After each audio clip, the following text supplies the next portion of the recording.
As a senior tech leader, a tech executive, you probably have got the tech part of your job down. You can do that. However, what happens when it comes to your executing part? Are you doing that well enough? Being a leader, especially a tech leader, means that you have to learn to be there where the real decisions are being made. You cannot distance yourself. You cannot pigeonhole yourself and think that you're just supposed to tackle the techie parts. No, you are a whole person. Even if you're not a business expert, it does not mean you cannot take part in those discussions, that you cannot listen, that you cannot ask questions, or actually help make those decisions.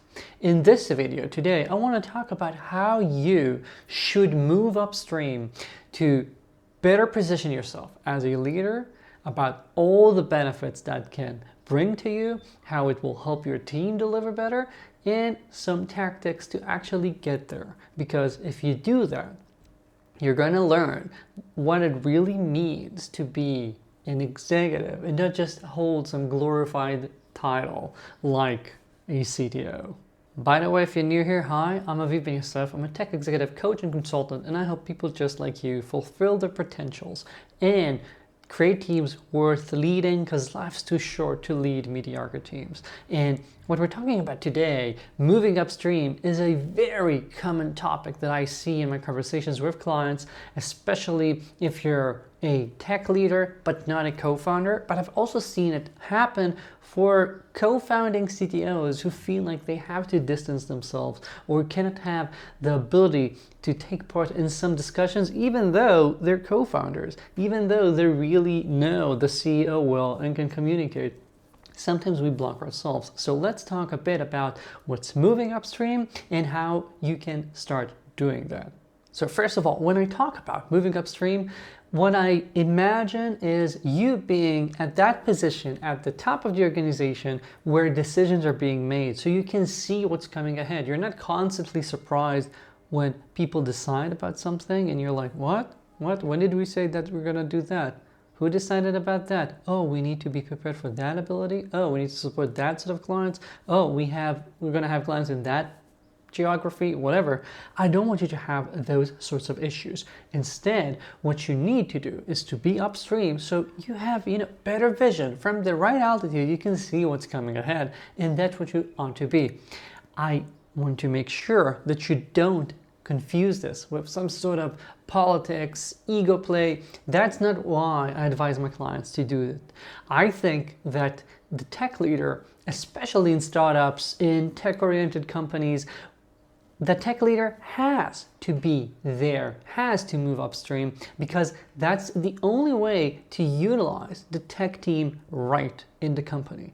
I'll add that this is a win-win, and I genuinely believe that. If I sense that someone wants to move upstream just because they have something to prove, then I usually suggest we move that aside and wait till we tackle that issue, because it's usually not the right way to solve it. So moving upstream, again, is about enabling more value for the company, about helping your team be more productive, helping you be the leader you ought to be, not getting, I don't know, some win in your resume. I don't care about that.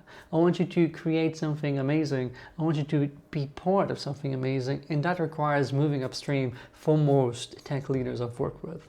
Quick story time about how bad it can get if you do not move upstream.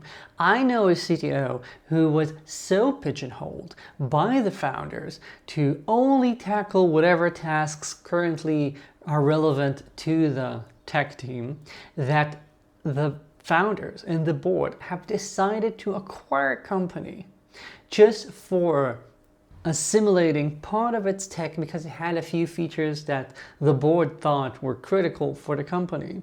And he was only made privy of this after things were finalized. He never heard about it. He did not take part in the technical due diligence, which means that later, when the actual merge happened, things did not go smoothly.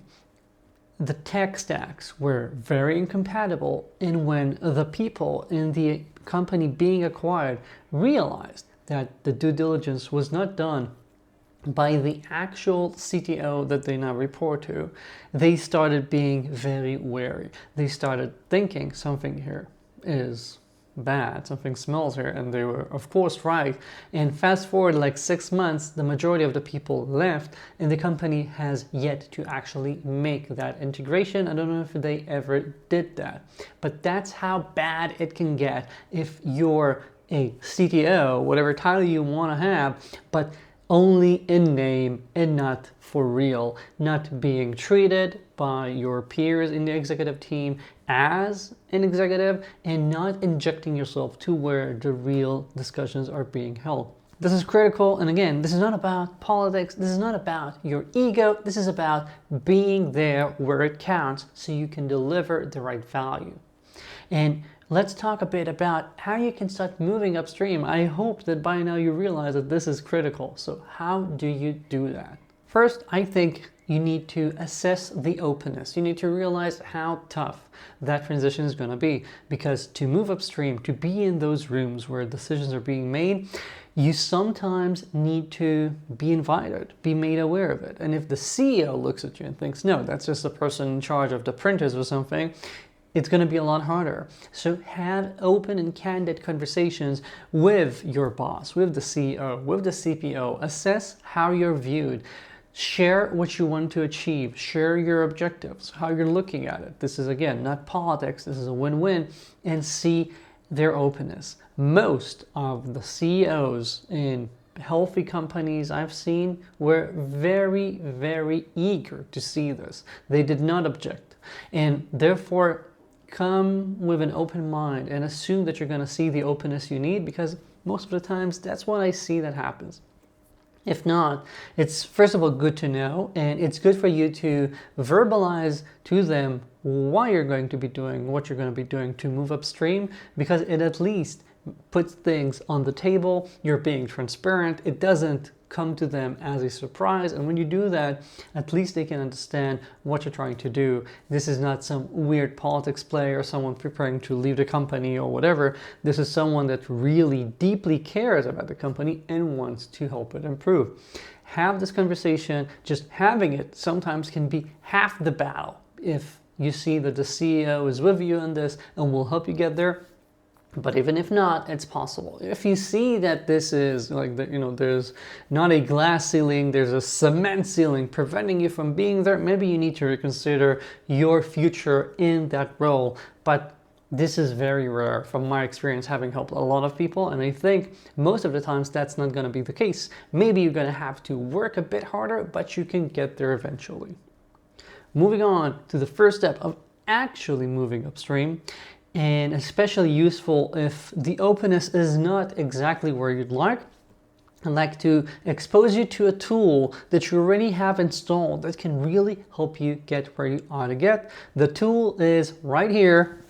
Can I fit it in the frame? Your elbows. You're gonna need to elbow your way into the right meetings, because you cannot know what you do not know. You have to start being part of those conversations where some of the decisions are made.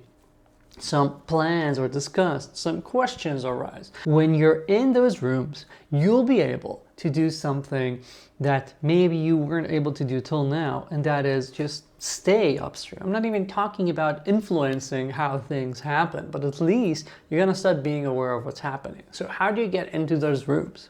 This is where the elbows come in. You need to start elbowing your way to the room. For example, if you hear about something and you realize, oh, I'm only hearing about this after the fact, the decisions were already made, the conversation was already completed, ask, hey, when did you talk about this? Like, in what meeting? When does this happen? Can I be there next time? Try and get that sense of where are the company's decision pockets, because for each company it's a bit different, and you want to ensure that you know where these happen. Another way of elbowing your way into the room is looking at their calendar and seeing if there are meetings where you feel like you need to be there. I know that in most companies, there's a shared calendar. You can see where your peers are going. If you see a roadmap discussion, for example, you might ask, hey, mind if I join? I want to see that, I want to listen and hear the conversation as it's happening, as opposed to having the summary later on, that sort of stuff. This, again, requires some elbowing. It's sometimes tough for some people I work with, but it is doable. And again, probably your peers do not view you as an enemy, and therefore they will not shoot you down. They will not tell you, no, you cannot be part of that conversation. But most times they're actually glad. So ask to be there. Elbow your way into those meetings so you can start seeing what's happening around you. You start seeing the discussions, you start being aware of what's being planned, and that alone pulls you a few ranks higher to become more of an upstream executive. Now that you're there, what do? Very simple. Start asking questions. Don't just be a fly in the room. Don't just be a passive listener. Start asking questions to ensure that you're understanding what's happening. Don't be too afraid about asking stupid questions. I'm guessing anyone would ask some stupid questions, and that's fine. But if you're just going to nod along and pretend that you understand everything, a lot of the times you're going to miss out on your opportunity to be the common sense filter, the person that comes in and asks something that maybe others aren't asking because it seems like it's common sense. And if you ask it, sometimes you can find real meat. Yeah, that's interesting. I didn't consider that. And you need to be that person. That's a very basic way for you to start injecting yourself into the conversations, really learn much faster because you're asking questions, so you're not left with those gaps in your understanding, and sometimes actually contribute. Because by asking a question, you're making people aligned in the room. Maybe you're helping other people understand something they didn't understand and they were too afraid to ask. So start doing that. I have a video about the common sense filter, and I'll link to it somewhere up here, because I think it's a very critical way for you to start being very effective in a participant in these conversations. So start asking questions. Don't be shy. No one's gonna fire you probably just because you asked a few questions. So do that. Then, as you start participating in these conversations, you start asking questions, perhaps you'll start noting areas where you're lacking. Maybe you're lacking in understanding why some decisions are being made, why something in particular is important. Maybe you don't understand a particular part of the company's market, or why some of your users do this, or the math behind some pricing decisions. Whatever it is, you might notice that there are things that you cannot just have an answer for in the meeting because you ask a question, you get an answer, and now, okay, I understand everything. Sometimes you do need to learn. What others in the company know usually is part of their profession and part of years of experience, just like you know a lot about the tech part. So don't fool yourself and don't get too discouraged just because you realize that, oh, there's something here that I really don't understand quickly. I have a really big gap here. That's perfectly fine and expected.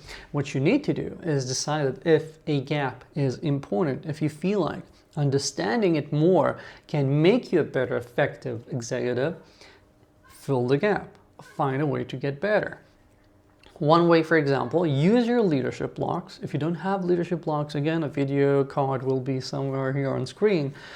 Use the leadership blocks to start investing in learning about something. Maybe you need to check out the product and how it's used. Maybe you need to listen to some customer interviews. Maybe you need to check what the competition is doing. Read some reports about what's happening in the industry. Whatever it is where you feel like you have a gap, don't just shrug it off, accept it and get better. Just like I'm sure you would be able to do in anything else that's technical, a lot of the things that you have gaps with are not as hard as understanding how Kubernetes works. So you can actually do that. Trust me, you just need to decide to get better there.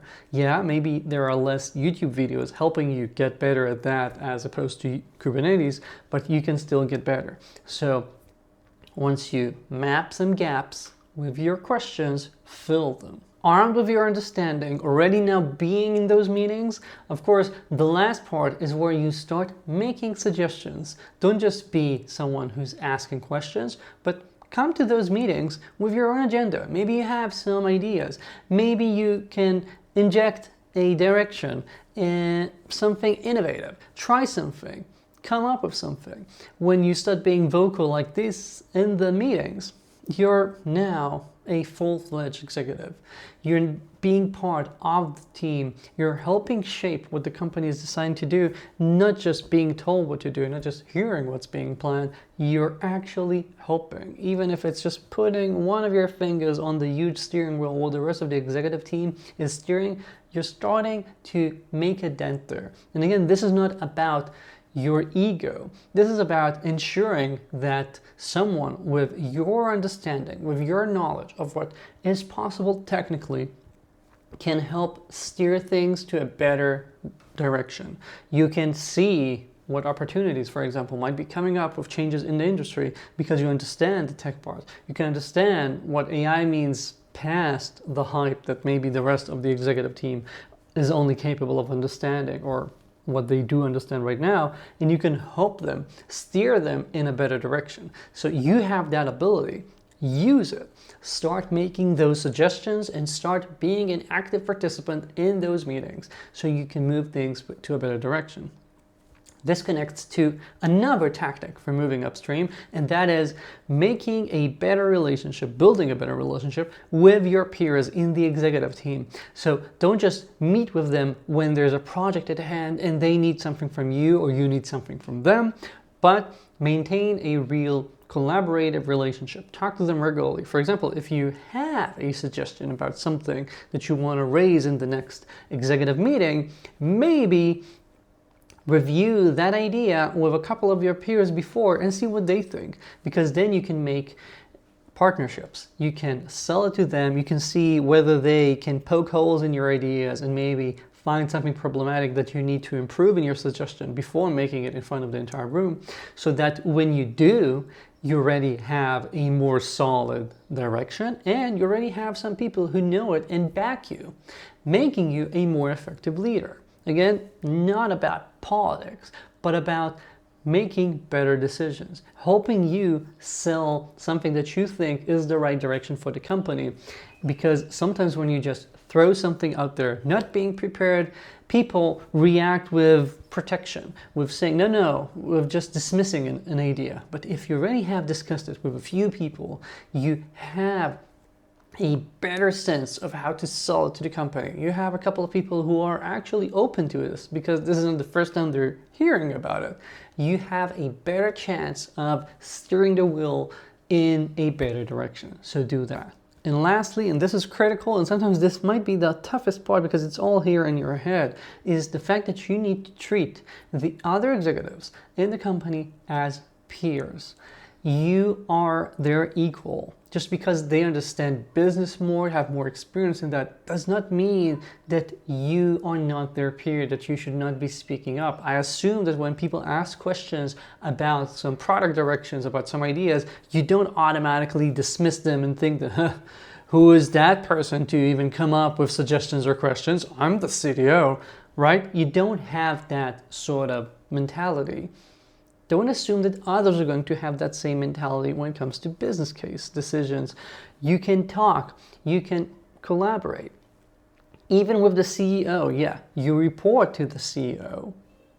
It doesn't mean that you're equal peers when it comes to the org chart, but when you're talking about ideas, about what to do, treat yourself as a peer. Don't defer to whatever idea the CEO has with yes, we're going to do that, but talk about it like you would talk about it if someone else from your organization would make a suggestion. Say, why?